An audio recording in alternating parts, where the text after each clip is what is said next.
मेरे प्रिय जिज्ञासुओं, आप सबों का बहुत बहुत धन्यवाद। जिज्ञासुओं, जब तक कोई परमात्मा को जीते जी प्राप्त नहीं हो जाता, तब तक कोई ज्ञानी नहीं है। तब तक किसी के पास कोई ज्ञान, कोई जानकारी नहीं है। जो भी ज्ञान है, जो भी जानकारी है, परमात्मा के प्राप्ति हुए बिना कुछ नहीं है, कुछ नहीं है। सब व्यर्थ है। वह ज्ञान ज्ञान नहीं, वह जानकारी जानकारी नहीं, वह केवल तर्क मात्र है। उस ज्ञान से केवल आप तर्क वितर्क कर सकते हैं। अपने को अज्ञानियों के दृष्टि में साधु, संत, जोगी, फकीर, महात्मा, गुरु, सदगुरु आदि के रूप में प्रतिष्ठित हो सकते हैं, लेकिन परमात्मा को प्राप्त नहीं हो सकते हैं। इन सबों के पद पर प्रतिष्ठित होने के लिए पोथियों का ज्ञान आवश्यक है, और परमात्मा को प्राप्त होने के लिए केवल आत्मज्ञान आवश्यक है। पोथियों का ज्ञान तर्कों से पूर्ण है, क्योंकि पोथी में नीच, ऊंच, महान, दिव्य, परम आदि प्रकार के जन्म, मरण, होना, मिटना, आवागमन रूपी भवसागर का ही ज्ञान व्याप्त है। इसलिए इसका नाम पोथी है। अर्थात पो माने भावसागर और थी माने व्याप्त। पो माने भावसागर और थी माने व्याप्त, यानी पोथियों में संपूर्ण भावसागर का ज्ञान व्याप्त है।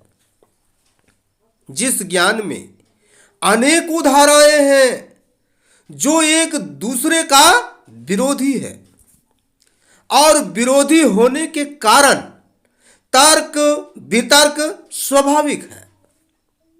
इसलिए पोथियों का ज्ञान तर्कपूर्ण है। इन पोथियों का ज्ञान धारण करने वाले साधु, संत, जोगी, फकीर, महात्मा, गुरु, सदगुरु एवं तार्किक लोक आदि इन्हीं ज्ञान के आधार पर अपने को ज्ञानी समझते हैं और एक दूसरे का विरोध करते हैं, गलतियां निकालते हैं और अपने को ज्ञानी सिद्ध करने में लगे रहते हैं। ऐसे ज्ञान से परमात्मा को कोई नहीं प्राप्त हो सकता है, कोई नहीं प्राप्त हो सकता है, न हुआ है। जिज्ञासुओं, जो जीते जी परमात्मा को प्राप्त हो जाता है वही ज्ञानी है, और उसी के ज्ञान से पूर्ण मुक्ति मोक्ष होता है, वाचक ज्ञानियों के ज्ञान से नहीं। क्योंकि जो खुद परमात्मा को प्राप्त नहीं हुआ है, उसके ज्ञान से कोई कैसे परमात्मा को प्राप्त हो सकता है? जो खुद परमात्मा को प्राप्त हो चुका है वह अहंकार रहित होता है। काम, क्रोध, लोभ, मोह, अहंकार, ईर्ष्या, द्वेष आदि सब स्वतः शांत हो जाते हैं। किसी भी तरह का विकार परमात्मा प्राप्त ज्ञानी को विचलित नहीं कर सकता है, नहीं कर सकता है। कहने का भाव है कि सारे विकार उसके अनुकूल रहते हैं, उसके अधीन रहते हैं। ज्ञानी उसके अधीन नहीं रहता।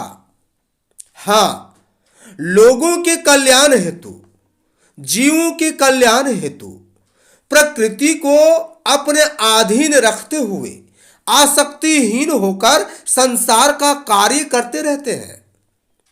ऐसे ज्ञानी के ज्ञान को ज्ञान कहते हैं।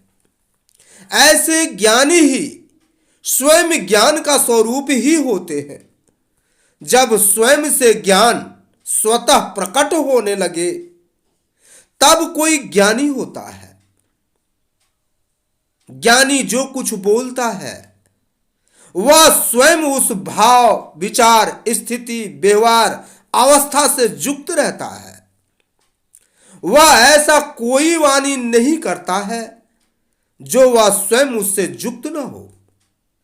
परमात्मा प्राप्त ज्ञानी को पोथियों का, संत सद्गुरुओं का ज्ञान का जरूरत नहीं पड़ता है, बल्कि उससे स्वयं ज्ञान प्रकट होता रहता है, स्वयं ज्ञान प्रकट होता रहता है।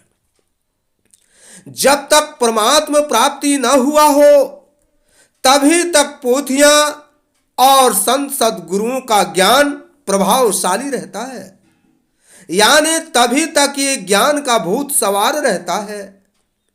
जब तक ये ज्ञान का भूत सवार रहता है तब तक किसी को भी आत्मबोध नहीं हो सकता है, किसी को भी आत्मबोध नहीं हो सकता है। इस भूत को दूर करने के लिए परमात्मा प्राप्त जीवन मुक्त आत्मज्ञानी की जरूरत पड़ती है, क्योंकि इस भूत को दूर करने का सामर्थ्य उसी में होता है।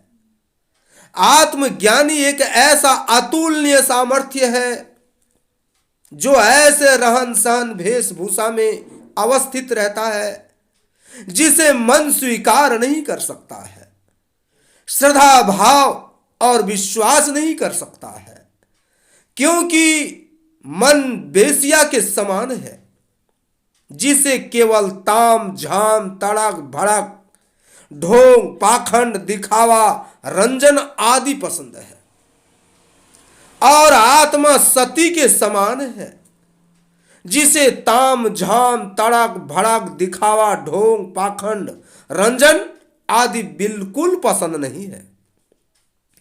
मन रूपी वेश्या के अधीन प्राय लोग हो ही जाते हैं, पर आत्मा रूपी सती को लख ही नहीं पाते हैं। मन रूपी वेश्या का भाव आत्मा रूपी सती के भाव से कभी भी मेल नहीं हो सकता है। इसीलिए आत्मज्ञानी का भाव, विचार और वाणी वेद पुराण ग्रंथ आदि पोथियों में प्रमाण नहीं मिल सकता है। जिस प्रकार सती के भाव, विचार, वाणी वेश्याओं के भाव, विचार और बोली में मेल नहीं हो सकता, यानी प्रमाणित नहीं हो सकता, वेश्याओं में जैसा ताम झाम देखा जाता है वैसा ताम झाम सती में देखना असंभव है। अर्थात परमात्मा प्राप्ति से हीन जीव का ज्ञान व्यर्थ है। उसका वह ज्ञान उसी प्रकार है जिस प्रकार बरसात के मौसम में बड़े बड़े मेढक लोग बिना मतलब का ही टार टोर शब्द से हल्ला गुल्ला करते रहते हैं, और हल्ला गुल्ला के दौरान ही काल रूपी सर्प उस मेढक को पकड़कर निगल लेता है। ऐसे ज्ञान का हल्ला गुल्ला करने से कोई फायदा नहीं, कोई फायदा नहीं। काल रूपी सर्प उसे खा ही जाएगा। परमात्मा प्राप्ति से हीन जीवों का ज्ञान और व्याख्या और हल्ला गुल्ला ठीक उसी प्रकार है।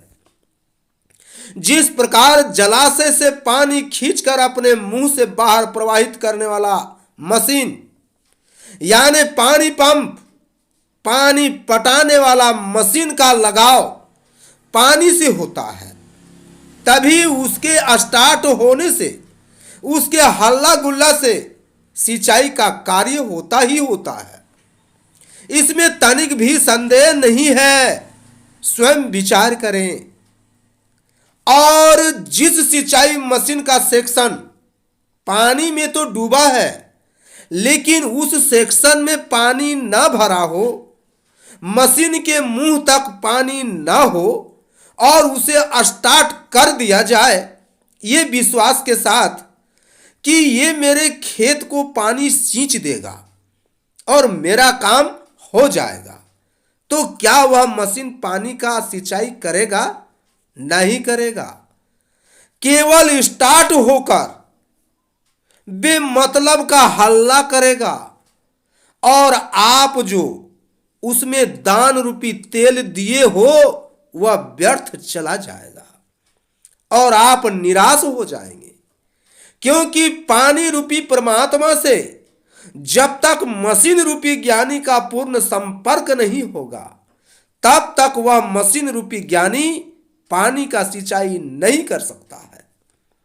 हाँ, पानी के संपर्क बिना वह मशीन रूपी ज्ञानी को स्टार्ट करने से यानी सम्मान देने से वह केवल हल्ला कर सकता है, यानी ज्ञान का बखान कर सकता है। वह पानी दे नहीं सकता और आप पानी प्राप्त कर नहीं सकते। इस प्रकार परमात्मा प्राप्ति से हीन जीवों का ज्ञान पानी के प्राप्ति से रहित सिंचाई मशीन के समान है, जो दान रूपी तेल लेकर स्टार्ट होकर केवल हल्ला करना जानते हैं और हल्ला करते रहते हैं, और अज्ञानी जीव उसे ज्ञानी समझकर पूजा करते रहते हैं, सम्मान देते रहते हैं और आशा लगाए रहते हैं कि अब मुझे पानी रूपी परमात्मा प्राप्त हो जाएगा। इसी आशा में ज्ञानी भी और अज्ञानी भी दोनों ही निराश होकर काल को प्राप्त हो जाते हैं, काल को प्राप्त हो जाते हैं और परमात्मा को प्राप्त नहीं कर पाते हैं। जिज्ञासुओं, आज के लिए बस इतना ही। फिर हम अगले ऑडियो वीडियो में मिलेंगे। तब तक के लिए धन्यवाद। आत्मगुरु परमात्मने नमः। अलौकिक गुरुवे नमः।